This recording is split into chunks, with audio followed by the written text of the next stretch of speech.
Good morning everyone. कैसे हैं आप सभी? होपफुली आप सभी बहुत अच्छे होंगे। तो इस वीडियो में जो वो हम लोग डिस्कस करेंगे हिमाचल प्रदेश का जो एचएएस का जो पेपर हुआ एडमिनिस्ट्रेटिव सर्विस, तो उसका जो वो जनरल स्टडी पेपर 1 सी सीरीज का क्वेश्चन नंबर 71, 72 एंड नीचे है 73, 74, चार क्वेश्चन जो वो हम लोग आज डिस्कस करने वाले हैं। तो आज वो 22 अक्टूबर है और डे है सैटरडे। आज धनतेरस है, तो धनतेरस की आप सभी को बहुत बहुत शुभकामनाएं। स्टार्ट करते हैं फर्स्ट क्वेश्चन से। फर्स्ट क्वेश्चन है, who was the author of the book Tarikh e Rashidi? तो तारिक ए रसीदी पुस्तक का लेखक जो वो कौन था? काफ़ी डीपली जो वो क्वेश्चन पूछा गया था। ये जो वो मिर्जा हैदर दुगलात जो वो इसका जो वो लेखक था। इसके रचयिता कौन थे? मिर्जा हैदर दुगलात। इसके तारिक ए रसीदी इसने लिखी थी। अगर पूछा जाए कि ये जो वो कौन था, तो जो बादशाह जो हुमायूं था, हुमायूं की फौज का, शाही फौज का जो वो एक कमांडर था। तो इस फैक्ट को जो आपने याद रखना है। इसमें जो वो इसने एक तो हुमायूं के बारे में लिखा है, हुमायूं के शासनकाल पर जो वो इसने विस्तार से चर्चा की हुई है, और इसमें तुर्कों का इतिहास भी जो वो लिखा हुआ है। तो इसका आंसर हो जाएगा B, Mirza Haidar Dughlat. Next question है question number 72, who was the founder of Indian association for the cultivation of एक मिनट साइंस, ठीक है, Indian association for the cultivation of science 1876 का संस्थापक जो वो कौन था? डेट तो यहाँ पे लिखी है 1876 में जो इसकी स्थापना हुई थी। किसकी? IACS, ठीक है, IACS मतलब Indian association for the cultivation of science. तो अगर हम इसके बारे में डिस्कस करें तो ये इसका जो आंसर हो जाएगा वो हो जाएगा महेंद्र लाल सरकार। ठीक है, तो महेंद्र लाल सरकार ने जो इसकी स्थापना की थी 1876 में। Mahendra Lal Sarkar, B will be the right answer. अगर हम बात करें कि कब, मतलब डे कौन सा था 1876, तो डे था ये 29 जुलाई को। यहाँ पे जो वो एक ऑप्शन है सीवी रमन। तो सीवी रमन की अगर हम बात करें तो एज वो इसी में जो वो इन्होंने काम किया 1907 से लेकर के 1933 तक। आपको बताया इन्होंने जो वो लाइट पर जो वो एक्सपेरिमेंट किया, और आपको बताइए कि 1930 में जो वो इनको नोबेल भी मिला है इस पर। ठीक है, तो इसके लिए ये भी आपको याद रखना है। सीवी रमन इसके संस्थापक नहीं थे, लेकिन महेंद्र लाल सरकार जो वो इसके संस्थापक थे। तो ये भी काफ़ी अच्छा क्वेश्चन था। नेक्स्ट क्वेश्चन है question number 73, who set Lord Ripon? Lord Ripon को जो वो किसने the saviour of India, Bharat का उद्धारक जो वो कहा, और उसके शासनकाल को भारत में स्वर्ण युग का आरंभ कहा? ठीक है, उसका जो शासनकाल था भारत में स्वर्ण युग का जो आरंभ है वो जो वो किसने कहा? तो इसका आंसर हो जाएगा फ्लोरेंस नाइटिंगेल। फ्लोरेंस नाइटिंगेल जो वो इसका सही आंसर हो जाएगा। अगर हम बात करें लॉर्ड रिपन की, लॉर्ड रिपन जो वो इसका एक पूरा नाम था George Franklin, George friend George Frederick, आगे था सैमुअल रॉबिन्सन। ठीक है, सैमुअल रॉबिन्सन, तो ये बन गया जॉर्ज फ्रेडरिक सैमुअल रॉबिन्सन। तो ये जो वो 1880 में जो शासनकाल, मतलब किसका शासनकाल था 1880 में? लॉर्ड लिटन प्रथम जो थे। ठीक है, तो उसके बाद जो वो ये आया था, भारत का वायसराय जो वो बना था। काफ़ी उदार था, मतलब कि लोकप्रिय शासक था, इसने जो बहुत काम करवाए। तो इसलिए जो वो इसको जो वो भारत का उदारक भी कहा जाता है, और उसके शासनकाल को भारत का स्वर्ण युग का आरंभ भी कहा जाता है।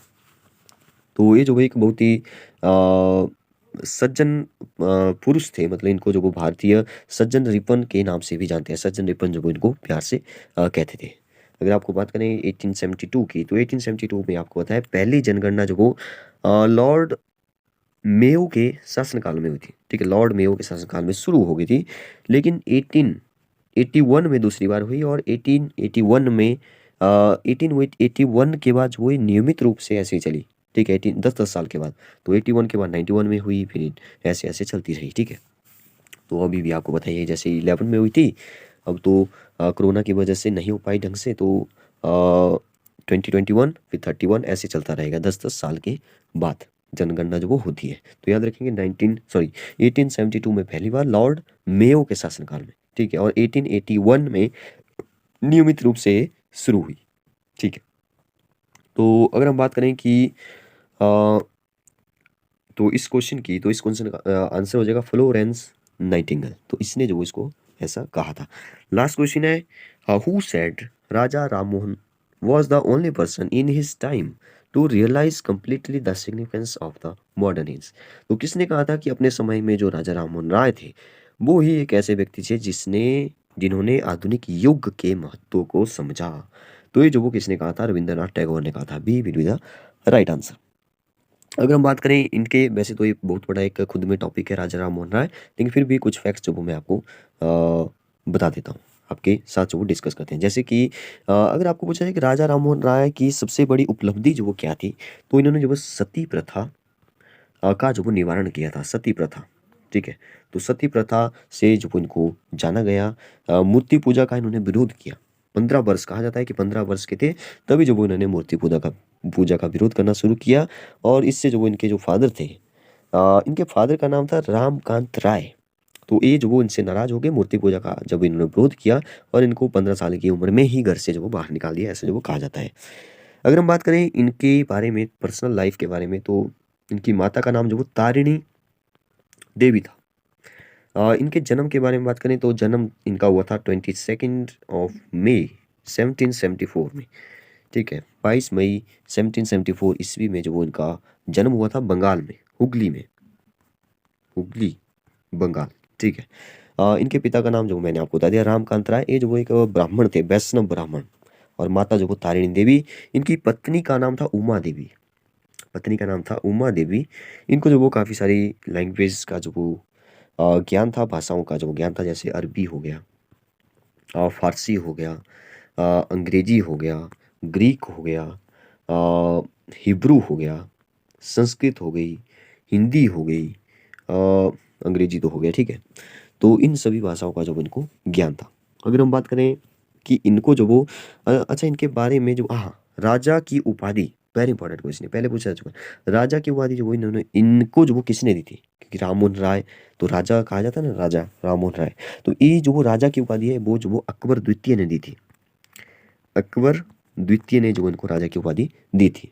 ठीक है, और इनके बारे में, हाँ, 1822 में इन्होंने जो वो हिंदू कॉलेज की जो वो स्थापना भी की थी। ये भी क्वेश्चन जो बनता है। सबसे बड़ी उपलब्धि मैंने आपको बता दी, सती प्रथा का निवारण।